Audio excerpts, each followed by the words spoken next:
Néhémie chapitre 1, du verset 1 au verset 5 du chapitre 2. Parole de Néhémie, fils de Hakalia. Au mois de Kislev, la 20e année, comme j'étais à Sus dans la capitale, Anani, l'un de mes frères et quelques hommes arrivèrent de Juda. Je les questionnai au sujet des Juifs réchappés qui étaient restés de la captivité et au sujet de Jérusalem. Ils me répondirent, ceux qui sont restés de la captivité sont là dans la province, au comble du malheur et de l'opprobre. Les murailles de Jérusalem sont en ruine et ses portes sont consumées par le feu. Lorsque j'entendis ces choses, je m'assis, je pleurai et je fus plusieurs jours dans la désolation. Je jeûnais et je priais devant le Dieu des cieux et je dis, ô Éternel, Dieu des cieux, Dieu grand et redoutable, toi qui gardes ton alliance et qui fais miséricorde à ceux qui t'aiment et qui observent tes commandements, que ton oreille soit attentive et que tes yeux soient ouverts. Écoute la prière que ton serviteur t'adresse en ce moment, jour et nuit, pour tes serviteurs les enfants d'Israël, en confessant les péchés des enfants d'Israël, nos péchés contre toi, car moi et la maison de mon Père, nous avons péché. Nous t'avons offensé et nous n'avons point observé les commandements, les lois et les ordonnances que tu prescrivis à Moïse, ton serviteur. Souviens-toi de cette parole que tu donnas ordre à Moïse, ton serviteur, de prononcer. Lorsque vous pécherez, je vous disperserai parmi le peuple.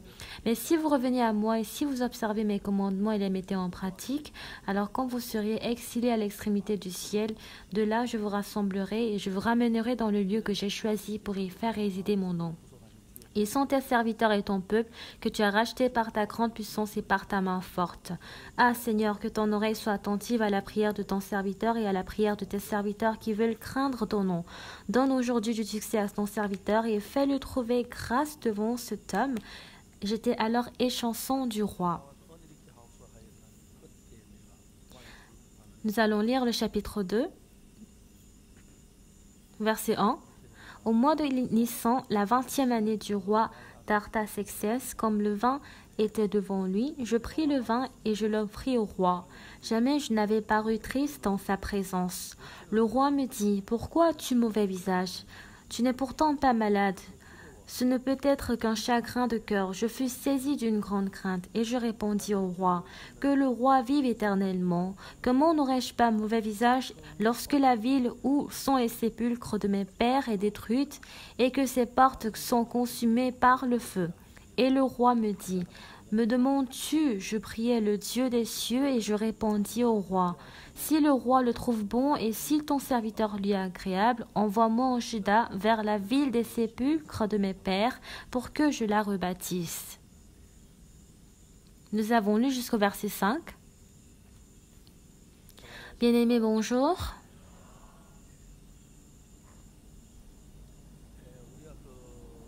Alors nous, on était allé dans un pays nommé Porto Rico pour faire la retraite, le camp mondial. Alors il y avait dans une petite ville de Porto Rico, le maire nous a pu louer le lieu de la retraite grâce aux finances de la ville. Et le maire, il était plus jeune que moi de 4 ans. Et ce monsieur, il a vraiment apprécié la chanson locale que nous avons chantée pour le pays. Et la femme du pasteur, à la femme du maire, elle m'a demandé, est-ce que vous pourrez répéter la chanson pour nous? Elle avait vraiment apprécié. Alors le maire, pendant 40 ans, il était le maire. Et sur cette terre, je pense qu'il n'y aurait aucune personne qui a travaillé en tant que maire pendant 40 ans.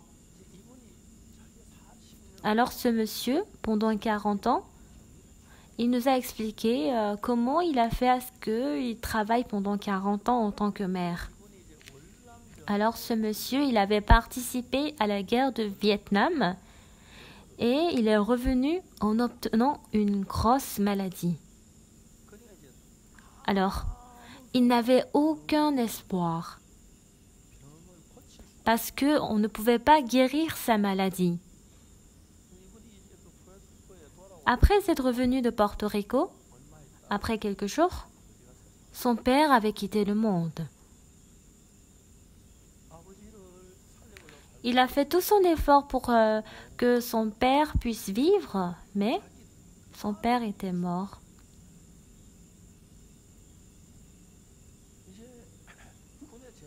En étant libéré de l'armée et en étant vraiment jeune, il devait normalement avoir du désir, courir avec un espoir chaleureux.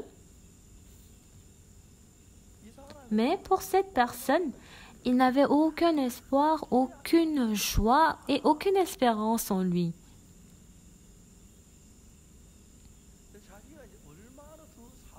Et personne ne savait combien de jours encore il pourrait vivre. Et il n'avait aucune chose au niveau de sa chair pour qu'il s'espère. Et il s'est décidé de se porter candidat à l'élection du maire. C'est une pauvre et petite ville.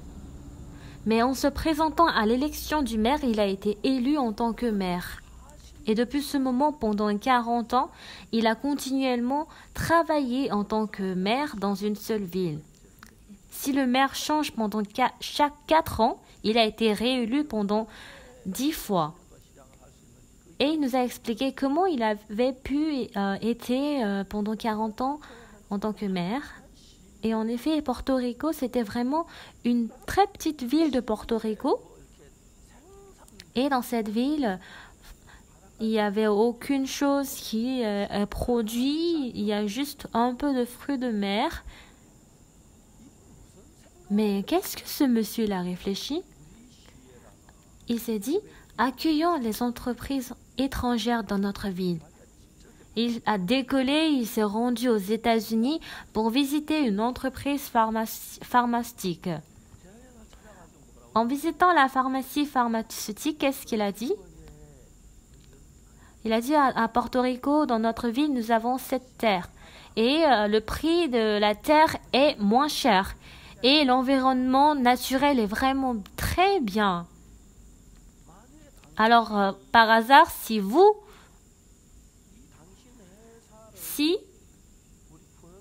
voulez amener votre entreprise dans notre ville à Porto Rico, alors nous allons réduire beaucoup d'impôts que nous recevons normalement pour vous.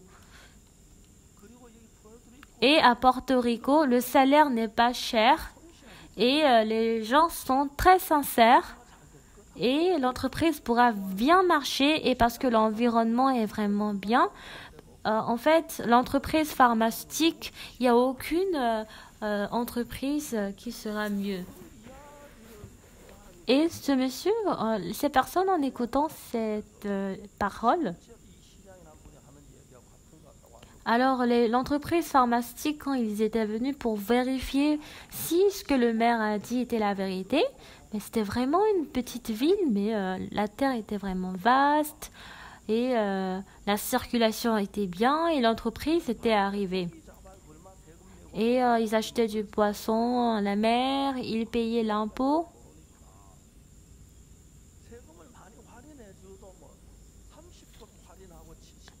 Même si on fait beaucoup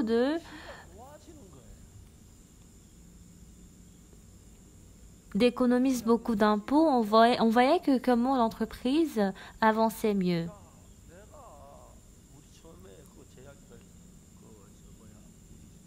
Lorsque pour la première fois on avait appelé l'entreprise pharmaceutique, au début, ils ne savaient pas du tout cette ville. Mais on pouvait voir comment cette entreprise marche très bien dans la ville maintenant. De cette manière, beaucoup d'entreprises pharmaceutiques ont été accueillies par Porto Rico. Alors, en ayant accueilli ces entreprises pharmaceutiques, on pouvait voir comment les objets sont bien vendus.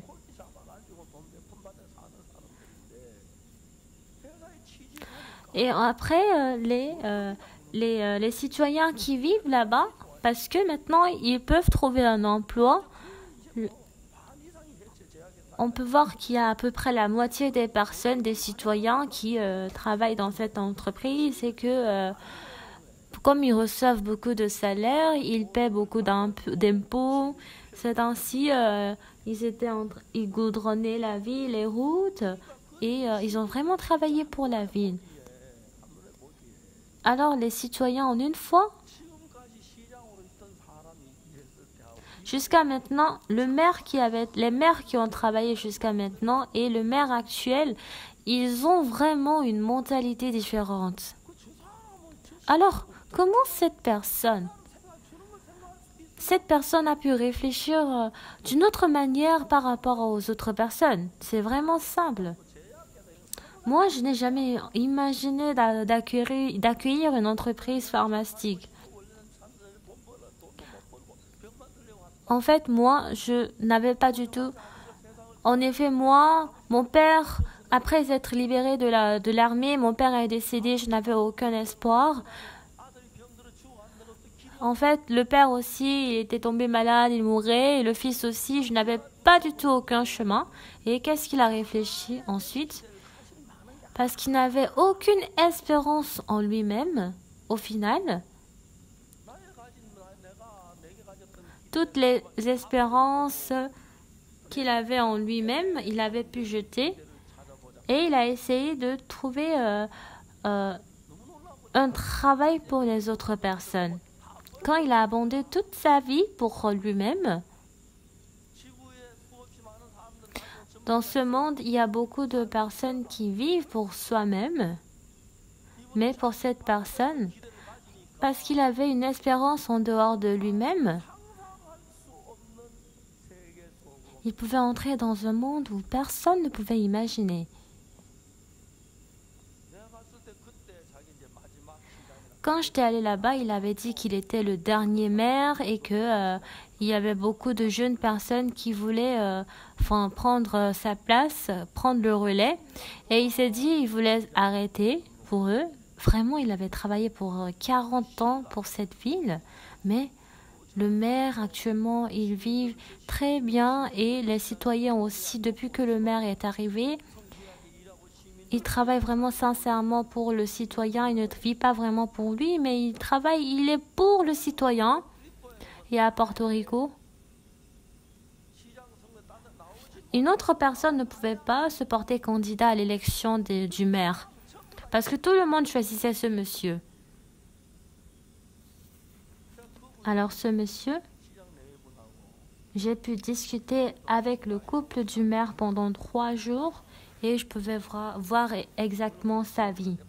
Il avait reçu le salut en ce moment et en ce moment il n'était pas celui qui croyait en Jésus. La plupart des gens, ils ne peuvent pas comparer la vie qu'on mène pour soi-même et la vie qu'on mène pour l'autre. Cette fois-ci, en faisant le CLF, ce qui est vraiment reconnaissant pour moi, la plupart des missionnaires de la Corée du Sud, je pense qu'ils sont là à dire que l'Église Mission de la Bonne Nouvelle est une secte, sans savoir aucune chose. Cette fois-ci aussi, beaucoup de pasteurs coréens ont vraiment...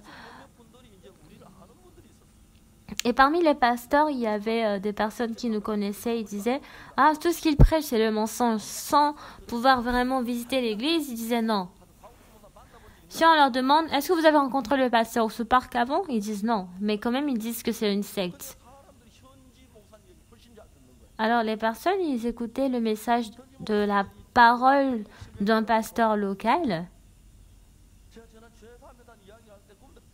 Et lorsque ces pasteurs locaux prêchent la parole que nos péchés ont été effacés, ils étaient vraiment étonnés. C'était des présidents de l'Assemblée générale, des églises religieuses, presbytériennes et beaucoup d'autres pasteurs célèbres. Mais ils étaient vraiment surpris de cette parole. Bien que la plupart des pasteurs font le ministère dans l'église, ils ne lisent pas la Bible. Ils apprennent la théologie, le grec, l'hébreu, la philosophie religieuse. Ils apprennent beaucoup de choses inutiles du fait qu'ils ne connaissent pas du tout la Bible. Mais je suis désolée, mais la plupart des gens ne savent pas la Bible.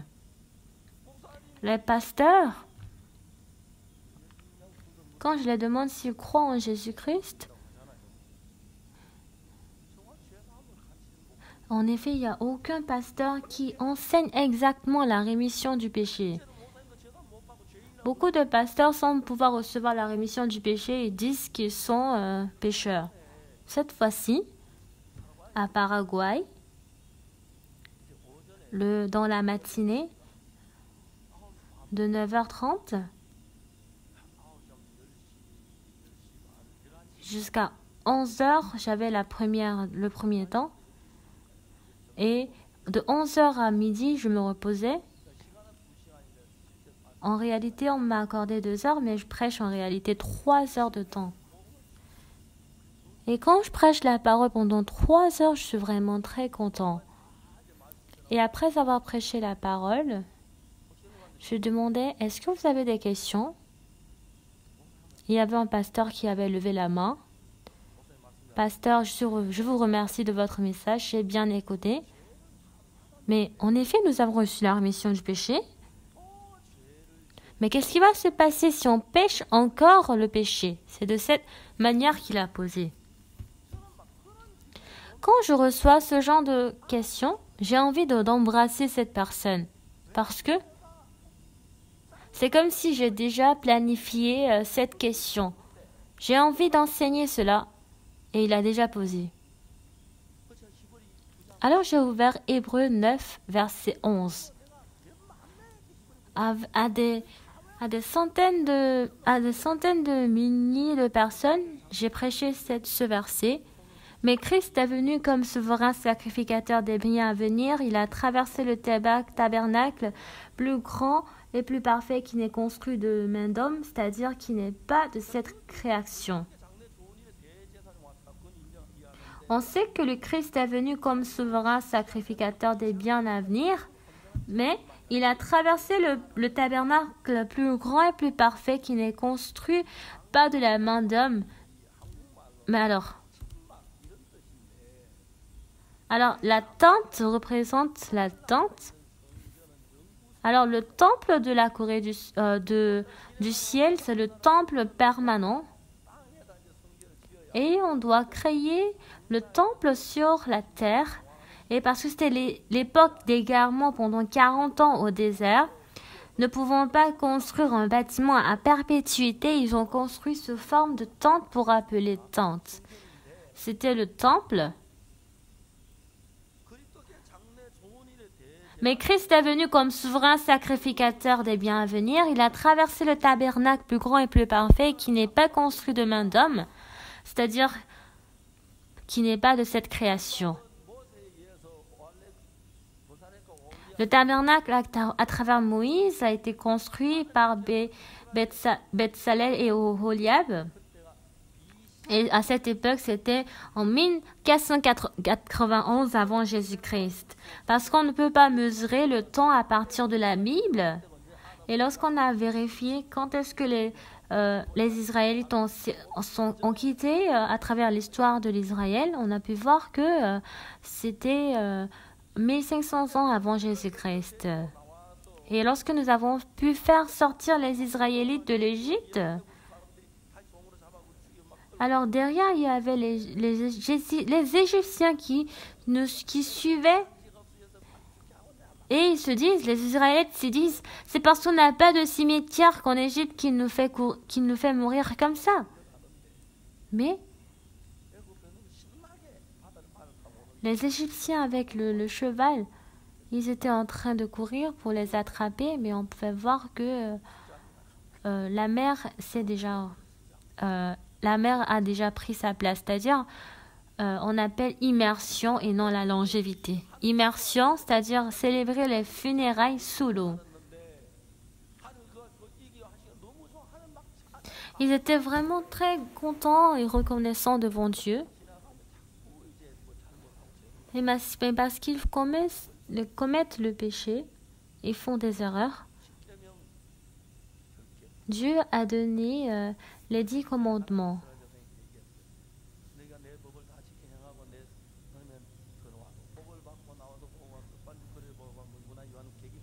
Si tu obéis à la voix de l'Éternel, ton Dieu, en obéissant et en mettant en pratique tous ces commandements que je te prescris aujourd'hui, Si tu observes tel et tel commandement, tu seras béni à ton arrivée, tu seras béni à ton départ. Si tu désobéis à cela, au contraire, tu seras maudit à ton arrivée et tu seras maudit à ton départ. Lorsque nous regardons dans Exode chapitre 19, les Israélites ont dit, nous ferons tout ce que l'Éternel a dit. Alors Moïse, à la montagne de Sinaï, il a été là pendant 40 jours.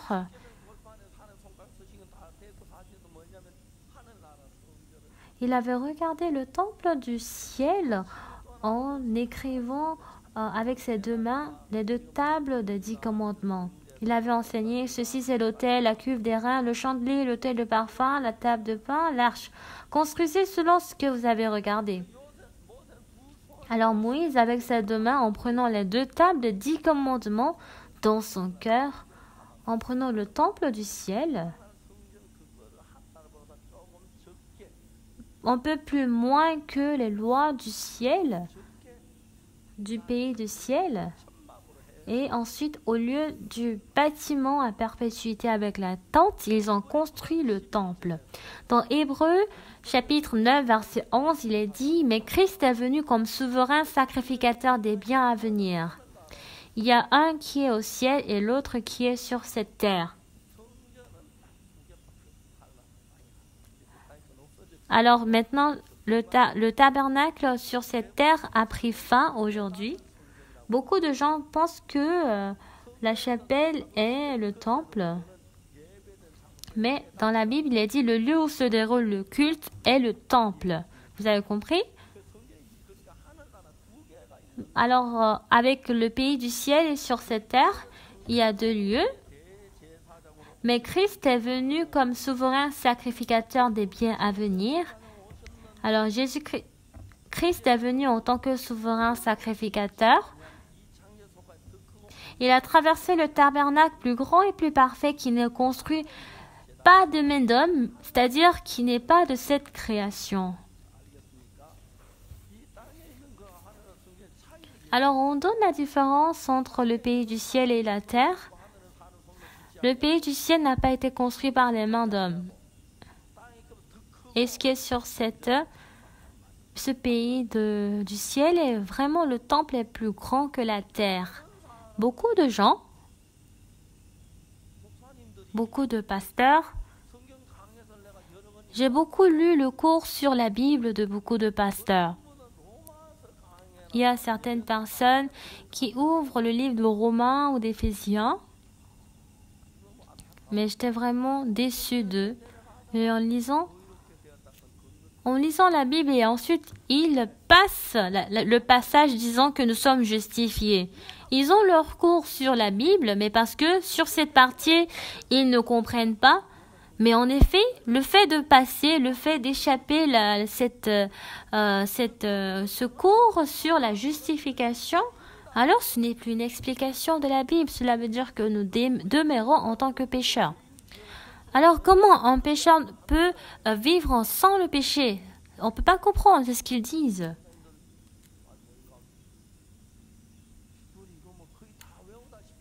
Le livre d'Hébreux, on apprend par cœur.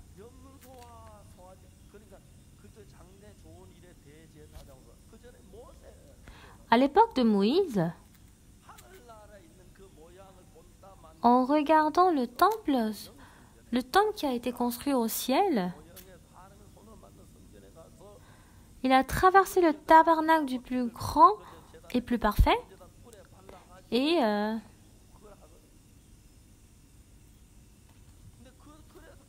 depuis ce moment, depuis l'époque de Moïse,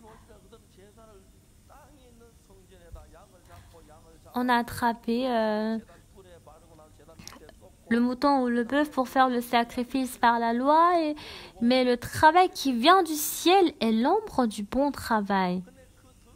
Ce qui est vraiment plus précieux, si nous regardons dans Hébreux chapitre 10, verset 1, il est dit « En effet, la loi qui possède une ombre des biens à venir et non l'exacte représentation des choses,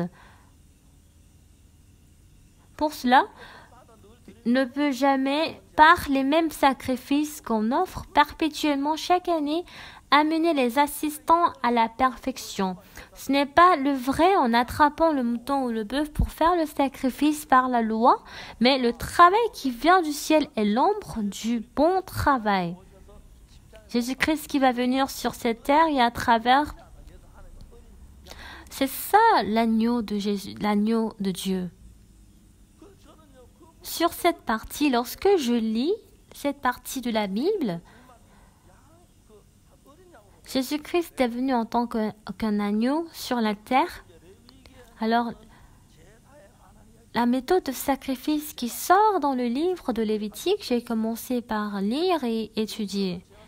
Lorsque les Juifs ils lisent le livre que j'ai écrit, ils demandent est-ce que Pasteur Oxepak est juif? Et ils ont dit Pasteur Oxepak est coréen. Mais comment il connaît très bien la méthode de sacrifice pour que nous. Mais moi aussi je regarde la Bible et eux aussi ils regardent la Bible. Les Juifs aussi apprennent la méthode de sacrifice à travers la Bible. Mais eux, ils ont appris très, très grossièrement, mais moi j'ai appris plus sincèrement. C'est ça la différence. Lorsque les Juifs ils lisent mon livre, ils disent, alors si Jésus-Christ est Christ, alors c'est ça la méthode de sacrifice. Non, ce n'est pas par hasard, mais c'est la vérité. Vous avez compris? Lorsque les Juifs ils lisent mon livre, c'est ce qu'ils me disent. Lorsque j'évangélise à Jérusalem, le pasteur Chang Jae-young, il m'a demandé plusieurs fois de venir en Israël de faire la retraite, sans que je ne puisse dormir. Alors là, parce qu'ils ne connaissent pas la volonté de Dieu, le sacrifice d'avoir attrapé un agneau,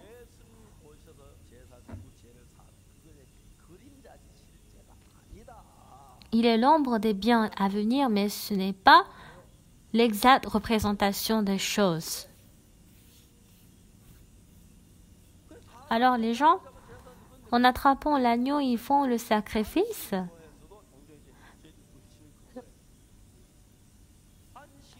Souviens-toi du jour de repos pour le sanctifier. Tu travailleras 6 jours et tu feras tout ouvrage. Mais le 7e jour est le jour du repos de l'Éternel, ton Dieu. Tu ne feras aucun ouvrage, ni ton fils, ni ta fille, ni l'étranger qui est dans tes portes.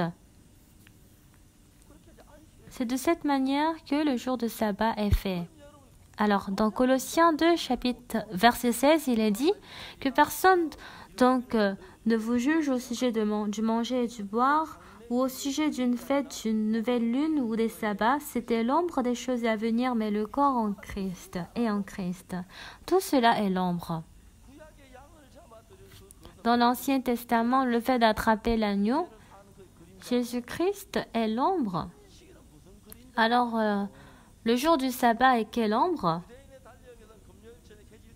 Selon le calendrier des Juifs, à partir de vendredi jusqu'au dimanche, c'est le jour du sabbat. Donc, en travaillant, en prenant beaucoup de fardeaux et autres, une fois que le soleil se couche, c'est le jour où le jour de sabbat commence. Et selon la loi, quel que soit le fardeau, on peut laisser tous ces fardeaux, tous ces travaux à part. Mais ils sont l'ombre des choses à venir, mais le corps est en Christ. Mais c'est juste l'ombre des choses à venir. C'est l'ombre de Jésus-Christ qui est mort sur la croix. Et quand je les explique de cette manière, ils sont très surpris. Cette fois-ci, j'ai raconté ce genre d'histoire. Et qu'est-ce que j'ai expliqué?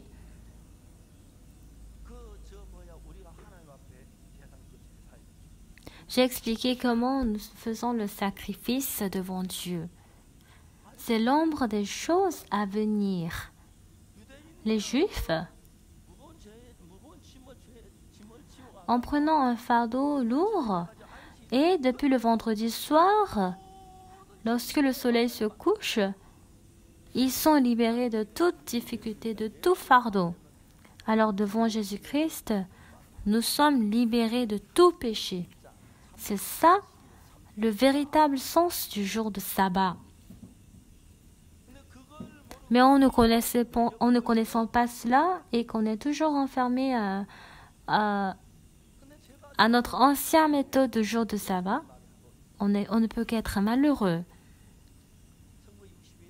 En mai 1962, j'avais fait parce que je n'avais pas du tout de revenus et j'étais vraiment pauvre. J'avais fait l'examen médical à l'hôpital d'armée de terre.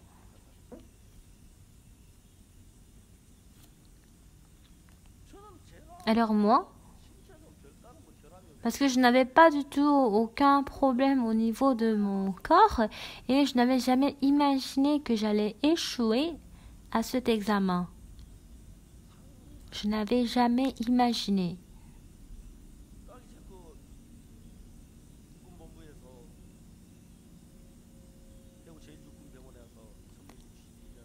En 1962, j'avais fait l'examen médical à l'hôpital d'armée de terre, mais tout a été bon. C'est juste mon incisive qui était qui était un peu cassée et juste à cause de cela, j'ai été et en fait, sur ma carte, j'avais reçu une signature différente des autres. Et quand j'avais vérifié que j'avais échoué. Et j'avais demandé, s'il vous plaît, est-ce que vous pourrez m'aider? Et ils ont dit, après peu de temps, si le mandat sort, j'y vais. Allez-y.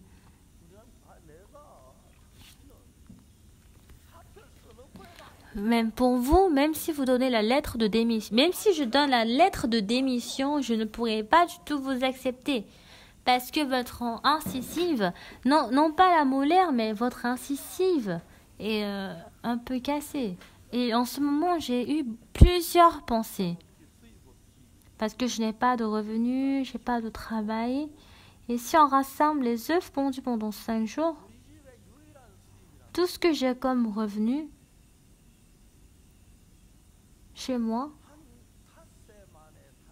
ce sont les poules. Et si on rassemble les œufs pendant 5 jours, cela devient notre revenu. Et mon père, il ne mange pas ses œufs, mais avec la paille, il fabrique un baillot. C'était ça notre source de revenus de notre maison. Est-ce que vous arrivez à comprendre? C'est ça la vérité. Et ensuite, c'est de cette manière que nous vivons. Plus nous utilisons de gros argent, nous achetons du riz. Si je vends du riz, alors nous manquons de nourriture. En prenant le petit déjeuner, on met le chou blanc, on met les pousses de soja pour préparer la nourriture. C'est de cette manière qu'on peut manger 3 fois par semaine, par jour, et c'est vraiment convenable pour nous. Mais on était vraiment dans une situation difficile où notre revenu était vraiment très très très basse. Mais l'école d'officier de marine technique, je n'ai jamais imaginé que j'allais échouer à cet examen. Alors, je mène une vie qui ne marche pas du tout. C'est une vie impossible de marcher.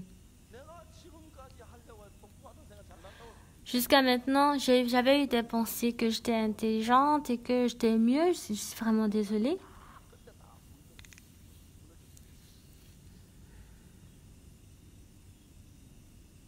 Surtout en faisant le ministère, si on pense que nous sommes mieux, cela devient une arrogance.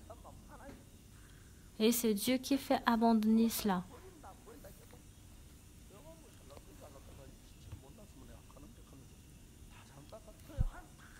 Alors Dieu fait abandonner toute notre pensée disant que nous sommes mieux, nous sommes mieux que les autres, nous sommes intelligents.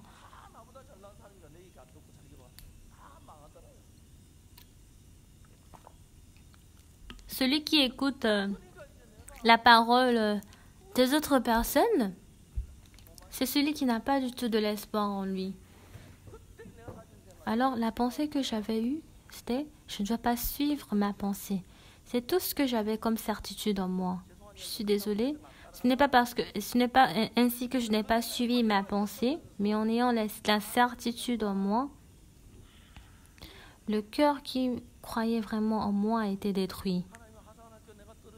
Une fois que j'ai été échouée à l'école d'officier de marine technique, en étant échouée pendant mai à octobre 1962, pendant 5 ans, j'avais vraiment réfléchi en tant qu'un philosophe. Je pensais à cette vie. J'avais eu vraiment la pensée de mourir, mais c'était pas du tout facile de mourir. Pour mourir, si on réfléchit plus profondément, on ne peut pas mourir. Mais si une fois que nous pensons que nous voulons mourir, une fois nous mourrons directement après 5 secondes, si nous ne réfléchissons pas trop. La plupart des gens sont. Et moi, quand j'ai réfléchi au moment où je vais mourir, j'avais peur, je ne pouvais pas mourir parce que j'avais peur d'aller en enfer. Et quand je meurs, j'avais peur que les gens allaient m'insulter en regardant mon cadavre et qu'ils crachent sur moi. Le cœur qui croit en moi, parce que ce cœur a été brisé. À Porto Rico, le maire qui est là, il était vraiment une même personne. La pensée qui s'élève, qui veut s'élever, et la pensée qui s'abaisse, ces deux personnes sont vraiment différentes.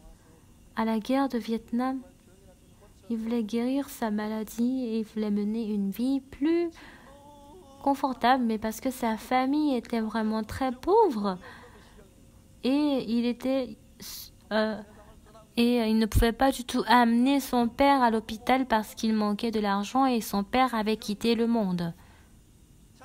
Il ne pouvait pas du tout avoir de l'espoir, porter de l'espérance sur quelque chose. Alors ce monsieur, en ce moment, je suis une personne qui a déjà échoué. Je veux prendre fin à la vie pour moi et je veux mener une vie pour les autres. Et en se présentant à l'élection du maire, il est devenu le maire. Lorsque les autres personnes y deviennent le maire, il faut que la ville marche bien et il faut que sa vie aussi marche bien. Mais le maire de Porto Rico, il a investi toutes choses pour les autres choses, mais il ne voulait pas investir des choses pour lui-même. Parce que s'il investit pour lui-même, il était certain qu'il allait échouer. Pour son père, pour son fils, il n'avait plus de l'espoir. Surprenamment, il avait fermé la porte de sa maison et il avait pensé, qu'est-ce que je peux faire pour les citoyens? Pour la même pensée, à peu près 70 à 80%, nous pensons pour nous-mêmes. Mais quand il a retourné ces pourcentages pour la ville, il pouvait commencer par avoir une autre réflexion 10 fois plus bonne que les autres. Au début, quand il avait dit « je vais aux États-Unis », pourquoi tu vas pour rencontrer l'entreprise pharmaceutique? Pourquoi? Personne ne pouvait le comprendre du fait qu'il est aux États-Unis et les gens demandent « est-ce que tu veux t'amuser aux États-Unis en prenant de l'avion pour prendre tes vacances ?» Mais en effet, il avait une réflexion différente. Et lorsque les directeurs des des entreprises pharmaceutiques, il a écouté ce que le maire a dit, il avait vu que la terre était bien, les revenus étaient moins chers. Le coût de main-d'œuvre est moins cher, il n'y a pas de syndicat ouvrier. Et c'est ainsi le maire leur a persuadé, il a donné la terre, il a donné à moitié le prix de la terre. Et ce qui est vraiment très reconnaissant. Et lorsque de Porto Rico, il a donné... Et quand l'entreprise a été accueillie sur cette terre, beaucoup d'ouvriers étaient venus. Et en ne pensant pas aux syndicats ouvriers, mais en travaillant à bout de force selon ce qui est demandé de faire. Et parce que l'entreprise grandissait rapidement, Et parce qu'il y avait encore telle entreprise dans cette ville. Alors une entreprise, avec l'impôt, parce que l'entreprise qui marche bien, en utilisant pour le citoyen, on voyait que il y avait encore suffisamment de l'argent qui restait pour l'entreprise. Et c'est ainsi que les gens pouvaient bien mener la vie. Ils peuvent manger de bonne nourriture. Et les citoyens étaient autant heureux. Le maire, en vidant soi-même, il a vécu pour la ville. Entrez sur Internet. Essaye de faire la recherche. Le maire qui a fait pendant 40 ans le travail de maire.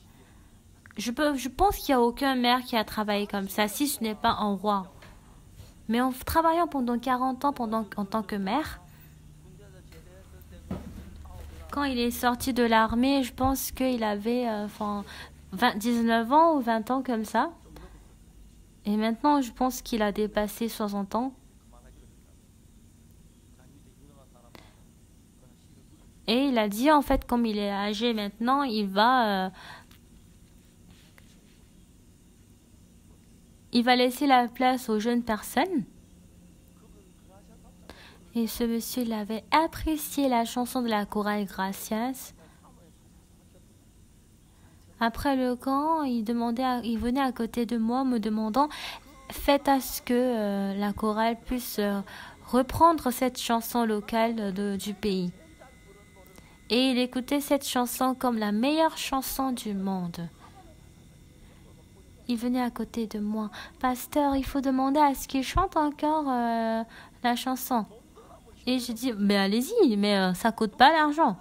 C'est ce qu'il veut, ça ne coûte pas. Donc on peut faire tout ce qu'il demande. La vie, en effet, nous vivons pour soi-même. Mais on ne sait pas à quel point nous allons échouer si nous menons la vie pour soi-même. C'est vrai. Si Satan nous donne cette pensée, disons, nous devons vivre pour soi-même, nous suivons et c'est ainsi nous mentons, nous faisons le vol et nous faisons toutes sortes de péchés. Alors Dieu dans notre vie, si ce n'est pas le cas, à cause de quoi il nous donne de difficultés, de tribulations et de problèmes, pour que nous puissions nous retourner en nous-mêmes et reconnaître nous-mêmes et retourner à Dieu.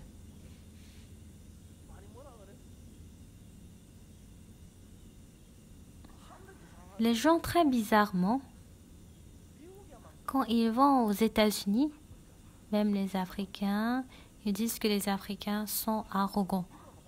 Et les Coréens qui vont aux États-Unis, ils deviennent arrogants. Ce sont des personnes qui sont isolées parce qu'ils pensent qu'ils sont mieux. Il y a beaucoup de pasteurs qui sont aussi dans le cas.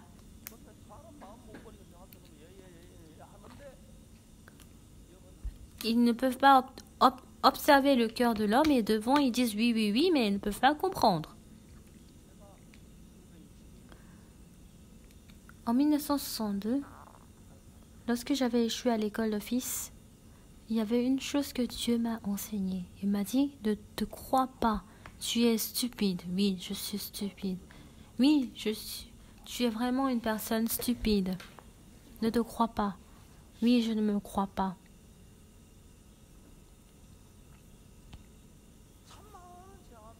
Il y avait beaucoup de chemin devant moi.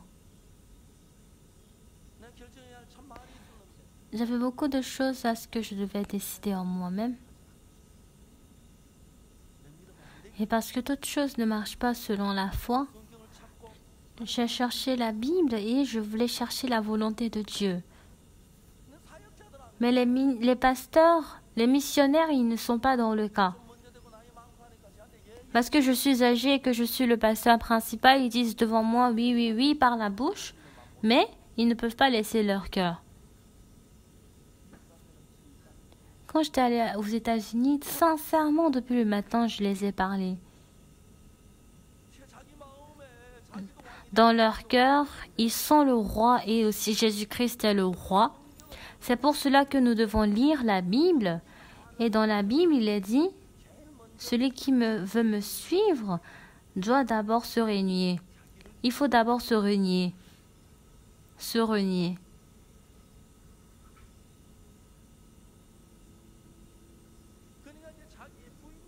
Si on ne peut pas se renier, Jésus-Christ doit devenir le roi, mais je suis en train de prendre la place du roi et nous allons certainement échouer, qui que cela soit.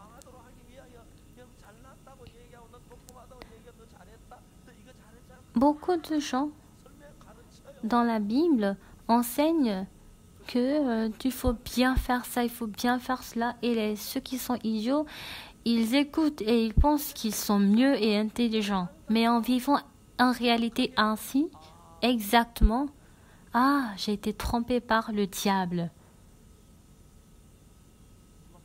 Le pasteur Kim Hak-chol, en Thaïlande, on avait fait le camp.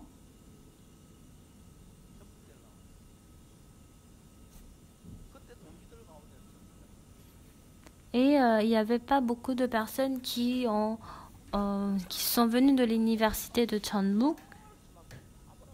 Et à l'université, ils avaient toujours dit au pasteur Kim qu'il est insensé, qu'il est stupide et que la communication ne marchait pas. Et alors au final, toutes ces personnes qui avaient dit et qui pensaient qu'il était intelligent, au final, quittaient l'église.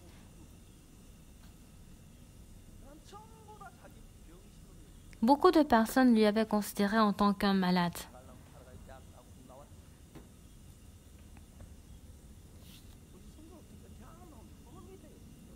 Donc dans notre ministère, ceux qui ont leur diplôme à l'université, ils deviennent très très arrogants. Alors eux, comment leur cœur coule? Parce qu'ils sont intelligents et qu'ils sont mieux, non pas selon le chemin de Dieu, et ils suivent un autre chemin. Apparemment, ils font le travail de l'Église, apparemment, ils font l'évangélisation, mais parce que le chemin est différent de Dieu, c'est pour cela que Dieu les abandonne. Dieu a abandonné Saül, Samson. Il a tout abandonné, des personnes intelligentes, des personnes beaux et belles. Il les abandonne. Même en étant abandonné, si on essaie de lire un peu la Bible, alors une fois que Dieu m'a abandonné, il y a le chemin pour que je puisse revenir vers Dieu, il y a le chemin pour que je puisse recevoir la rémission du péché à travers la Bible. En lisant la Bible, on peut découvrir le chemin de Dieu, mais celui qui pense qu'il est intelligent et qu'il est mieux parce qu'il a sa propre pensée, même s'il il échoue, mais toujours il continue son chemin propre.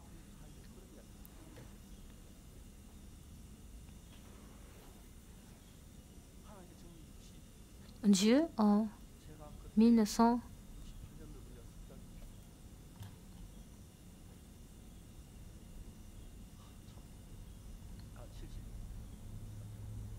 je me rappelle pas. En commençant l'école de mission,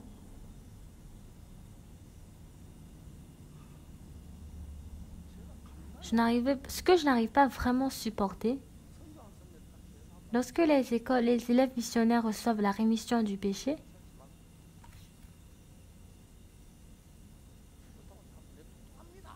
mais en effet, il n'y a aucune personne qui vient devant moi qui est intelligent, ils écoutent. Mais dans leur cœur, ils sont remplis de leurs propres pensées. Et ils marchent sur leur propre chemin en étant trompés par le diable. Aujourd'hui, on a parlé de Néhémie. Donc, ce qui est vraiment de l'espoir pour Néhémie, ils étaient attrapés en tant que captifs. Et en étant attrapés en tant que captif, il est devenu un échanson du roi, un chef des échansons du roi.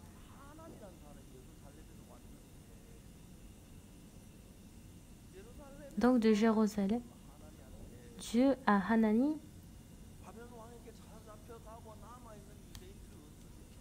il a demandé comment les Juifs qui sont restés à Babylone, comment ils mènent leur vie.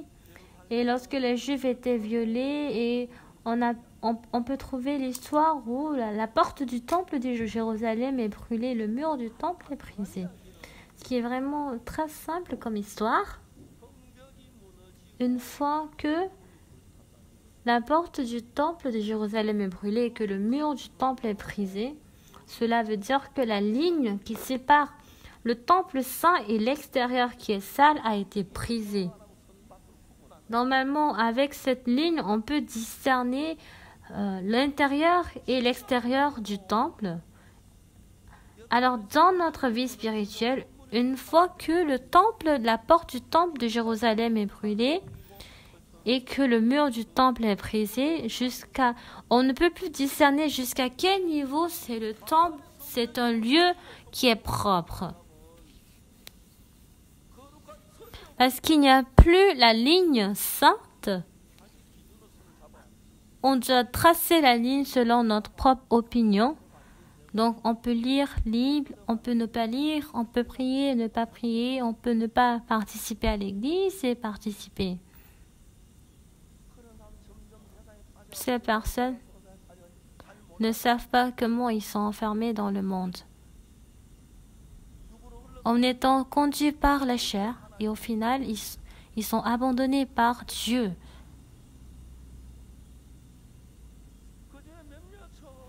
Parmi eux, j'ai appelé certains élèves et missionnaires et je les parle très sincèrement. Mais celui qui écoute réellement cette parole et qui se retourne, on peut voir comment il change. Cette fois-ci, on avait fait le camp en Amérique du Sud et les pasteurs. J'avais dit que le pasteur Im Chol est le directeur de l'église Mission de la Bonne Nouvelle. Vous connaissez tous le pasteur Im Chol. On lui dit qu'il est le directeur de notre église. Mais les pasteurs ordinaires, quand ils écoutent cela, ils sont très surpris. Ils ont demandé, Pasteur Park, vous n'avez pas de fils? Oui, j'ai un fils. Mais pourquoi votre fils n'est pas le directeur de l'église? Mais parce que normalement, ça doit être fait comme ça. J'ai réfléchi. J'ai réfléchi du moment où mon fils devient le directeur de l'église. Par ma propre force, je peux rendre mon fils en tant que directeur de l'église. Par ma propre force. Mais le problème, si Dieu n'a pas établi et que je l'ai établi, qu'est-ce qui va se passer? On est sûr de la réponse. Pour mon fils, je ne ferai pas ça.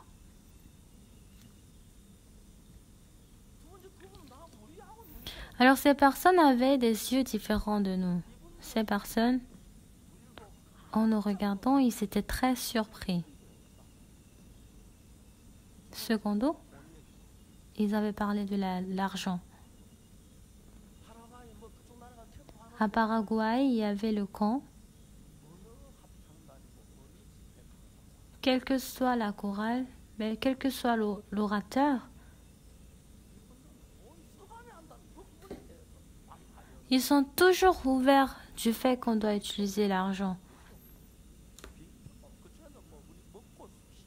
En effet, lorsque nous organisons le camp, nous sommes en charge de l'hébergement et de la restauration.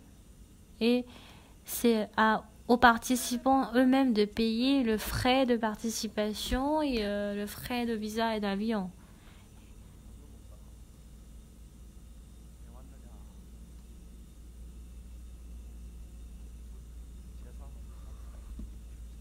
Et beaucoup de gens qui ont participé à notre église ont reçu la rémission du péché.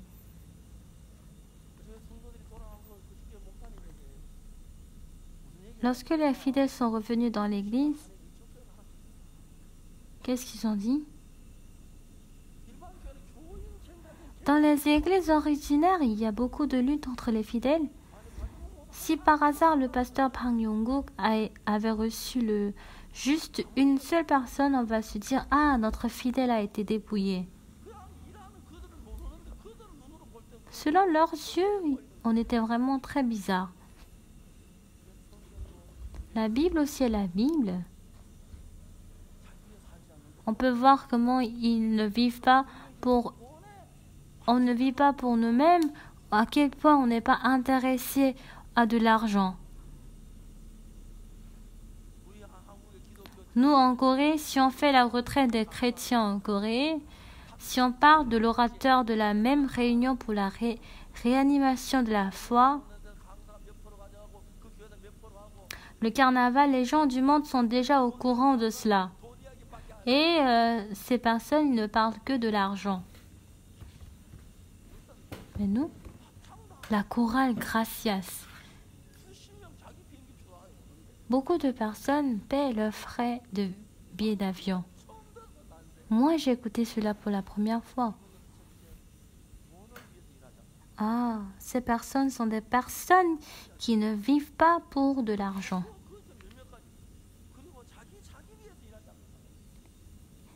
Et ils sont des personnes qui ne vivent pas pour lui-même. Il est très biblique.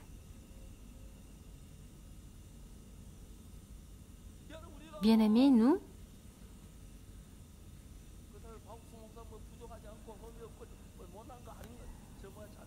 ce n'est pas que le pasteur Ox part qu'il a des défauts ou qu'il est mieux, mais avec Jésus-Christ, nous devons nous approcher de Jésus.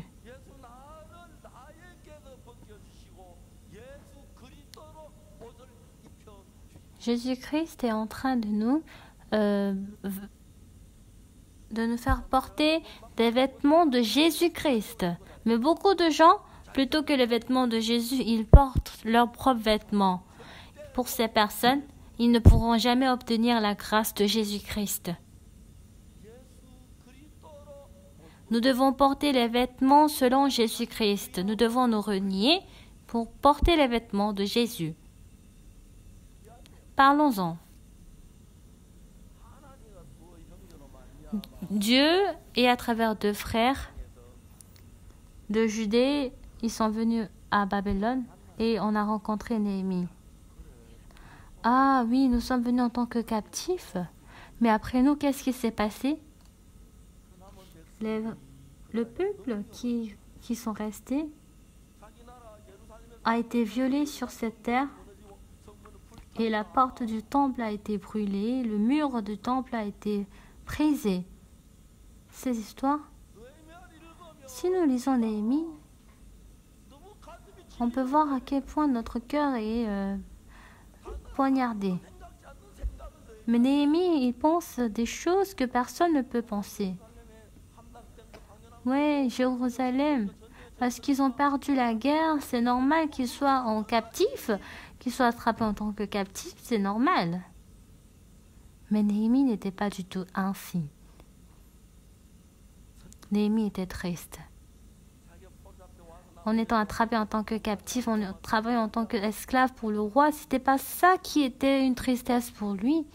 Mais parce que le fait que Dieu n'existe pas en eux, c'était vraiment une tristesse. Si on cherchait Dieu, Dieu allait nous accorder la grâce, il allait ouvrir le chemin, il allait travailler pour nous.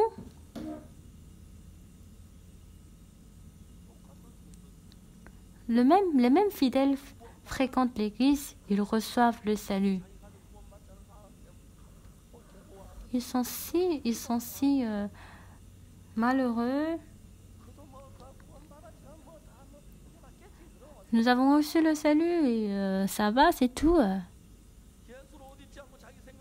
Beaucoup de personnes ne portent pas les vêtements de Jésus, mais plutôt leurs propres vêtements, même si nous avons reçu au même moment le salut. Il y a beaucoup de personnes qui parlent mal de l'Église. Il y a beaucoup de personnes qui se disent qu'ils ont raison. Je sais déjà tout. pourquoi nous devons porter les vêtements selon Christ. Ma chaleur doit venir à travers Christ. Ma joie doit venir à travers Jésus-Christ. Jésus-Christ a dit, reniez vous-même. Jésus-Christ dit, je ne veux pas me quereller avec toi. Arrêtons de nous quereller. Il faut vraiment appartenir à moi. Il faut avoir un même cœur avec moi. C'est ce que Jésus nous dit. Et en ayant le désir de la chair, beaucoup de personnes qui suivent leurs propres pensées en étant habituées à cette vie,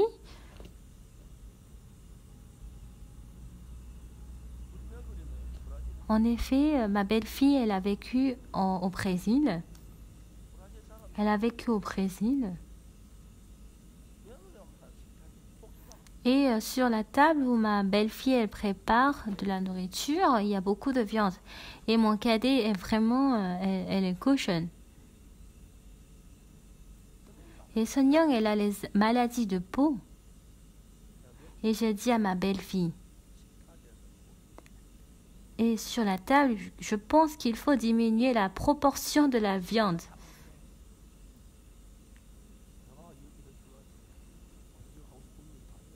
Le Père peut donner toutes sortes de paroles, n'est-ce pas?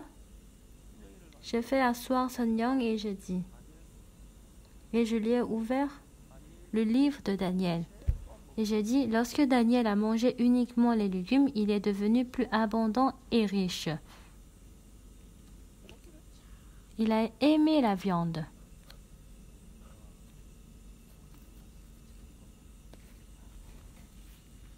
J'ai dit, tu dois diminuer la viande.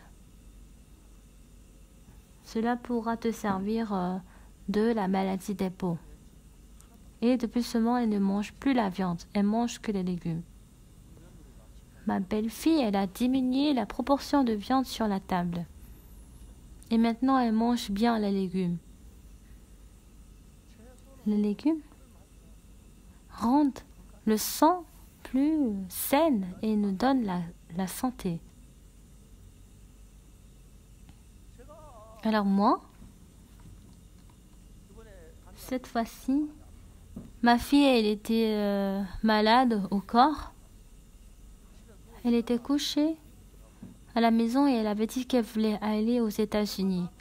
Parce qu'elle a laissé la Cour Gracias qu'elle est restée à la maison et elle ne se sentait pas bien. Mais parce que moi, j'étais son père, j'avais voulu qu'elle reste à la maison et qu'elle se repose. Mais elle avait dit qu'elle voulait partir.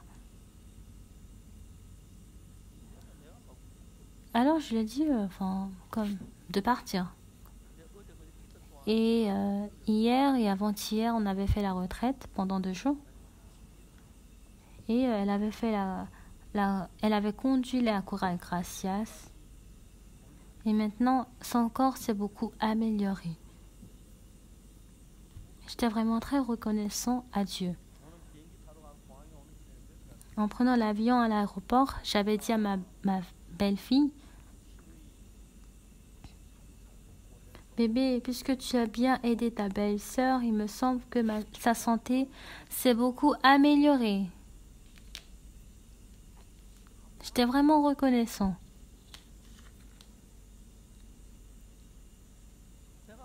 Je dis souvent à mes enfants, il faut apprendre à économiser l'eau du robinet. Une fois que tu nettoies ta main avec du savon, il faut arrêter l'eau du robinet. Pendant toute la vie, si on économise l'eau du robinet, qu'est-ce qui pourra en rester à la fin? Mais économiser l'eau, c'est pas ça qui est important, mais il faut savoir contrôler. Parce que en toute chose, si on ouvre, on ne peut pas tout contrôler, on est facilement enfermé dans le péché. Alors c'est vraiment très important, économiser de l'eau aux toilettes. Les grandes choses pour les contrôler, ça serait difficile, mais à partir des petites choses, si on apprend à contrôler, ça serait facile. Mais je suis désolée, mais ma petite fille, elle a reçu le prix de président de Trump. Et j'ai dit, et là, dans notre maison, il y a une personne talentueuse. J'étais vraiment très content. Et j'ai imprimé son attestation en couleur de 40 pages.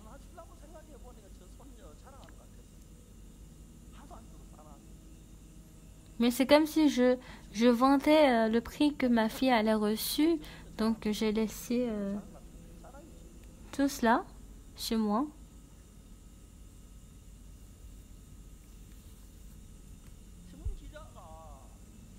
Le journaliste du journal a demandé à ma petite fille, mon père, et le journaliste a interviewé ma petite fille et elle a dit, mon père suit exactement ce que mon grand-père lui dit. Alors moi aussi je suis exactement ce que mon père dit. Mon père fait exactement ce que mon grand-père le dit. Ça semblait très facile, mais c'est très difficile. Parce que mon fils et moi, on a un écart de 30 ans, donc il y a une différence de génération. Lui, il a vécu dans un pays anglophone et moi, j'ai vécu dans un pays coréen. Mais on a une vie très différente. Auparavant, le fait d'utiliser l'ordinateur, c'était moi qui étais le plus talentueux, mais aujourd'hui, je suis le dernier. Je suis très reconnaissant.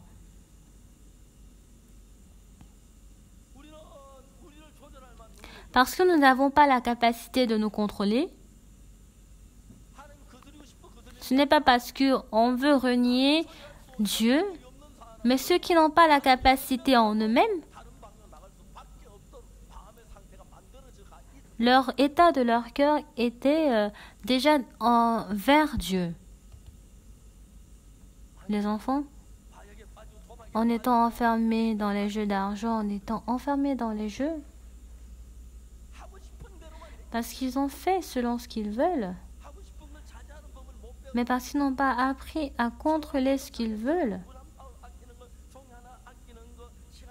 Économiser de l'eau, économiser de l'argent, ceux qui sont déjà entraînés au contrôle, même s'ils ont beaucoup de choses qu'ils veulent faire, mais s'ils savent contrôler.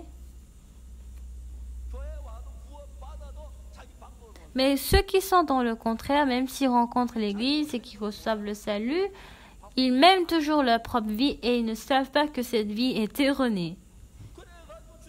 C'est pour cela qu'on est éloigné du Seigneur, de la vie spirituelle, et beaucoup de personnes sont enfermées dans le monde et c'est vraiment effrayant.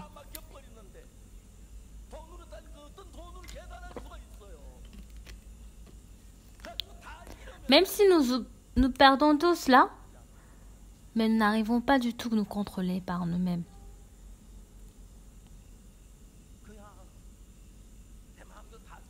Toute chose ne se passe pas selon ce que nous voulons. Si nous voulons marcher avec Jésus, je dois savoir me contrôler. Pas dès le début, mais dès les petites choses, je dois contrôler. Ce matin, je veux vous parler de cette chose.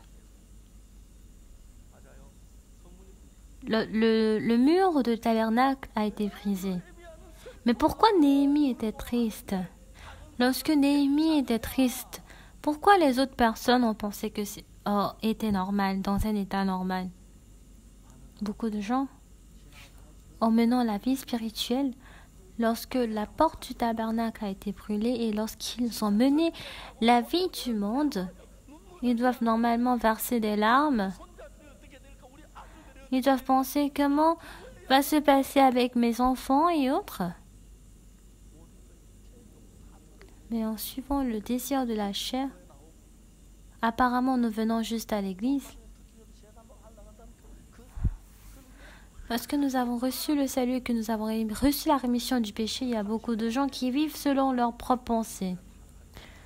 Il y a de cela 30 ans, j'avais déjà prévu que notre église serait corrompue. Et c'est pour cela qu'en ce moment, je me suis vraiment querellée avec beaucoup de pasteurs. Ceux qui ont écouté ce que je disais ont commencé par changer. Et ils travaillent très précieusement dans notre ministère. Il y a beaucoup de pasteurs qui travaillent mieux que le pasteur Oxupak et je suis vraiment étonnée.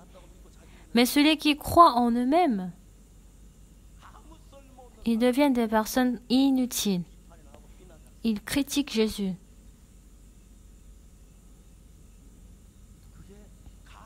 Si nous voulons raisonner avec la valeur, si on veut raisonner avec la vie, que ce soit des centaines de milliards ou des centaines de millions, cela ne pourra pas être comparé. Mais ayant une bonne sensation de l'économie, en faisant une distinction de l'argent, il y a beaucoup d'aveux qui ignorent à quel point cela pourrait endommager le côté spirituel. Pourquoi Jérusalem a été calomniée?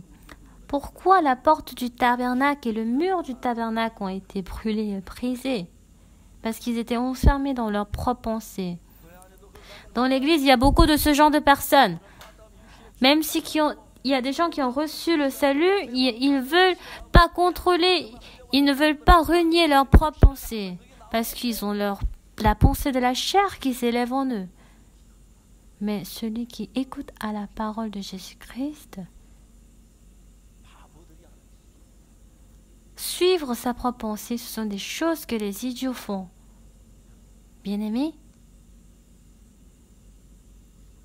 en nous existe Jésus-Christ. Vous reniez Jésus-Christ et vous allez selon votre propre chemin, n'est-ce pas? C'est vraiment effrayant, bien-aimés. Samson aussi a fait cela. Saoul aussi a fait comme ça. Ils ont été rejetés. Pourquoi? C'est seulement Jésus, nous devons. La décision, vous devez suivre la décision de Jésus-Christ. Vous devez apprendre Jésus-Christ. Vous devez apprendre à contrôler votre chair. Vous devez apprendre à économiser de l'argent, à économiser les achats. Et de cette manière, Jésus-Christ en moi doit grandir.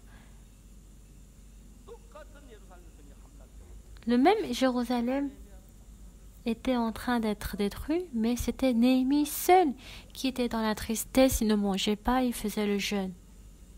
Et Dieu a établi Néhémie et il a fait vivre Jérusalem. En tenant le vin du roi, le chef des G500 l'a tenu pour aller. Et alors, si tu es le chef des échansons du roi, il est celui qui est à côté du roi. Et il a vu que Néhémie avait des inquiétudes.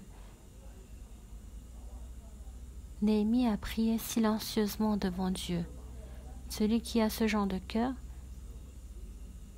Dieu a fait à ce qu'il puisse construire le temple de Jérusalem. Lorsque vous êtes enfermé dans le monde, parce que vos yeux deviennent maladroits, parce que votre pensée devient maladroite, vous ne savez pas à quel point votre pensée est en train de marcher sur un chemin erroné. Vous êtes en train de perdre des choses très précieuses, bien-aimés. Vos enfants, vos postérités, les personnes autour de vous.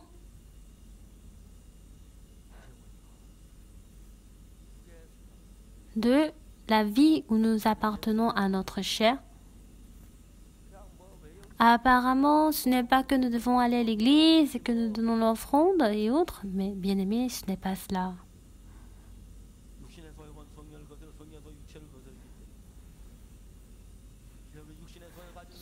Une fois que vous suivez la sensation de la chair, vous rendez douloureux votre Jésus-Christ.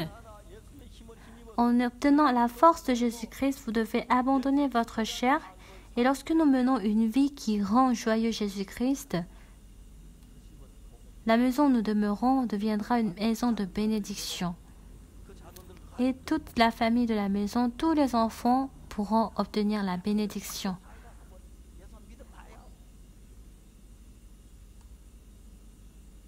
Ah, mes enfants doivent croire en Jésus, mais qu'est-ce que je dois faire? Les enfants vivent selon la chair.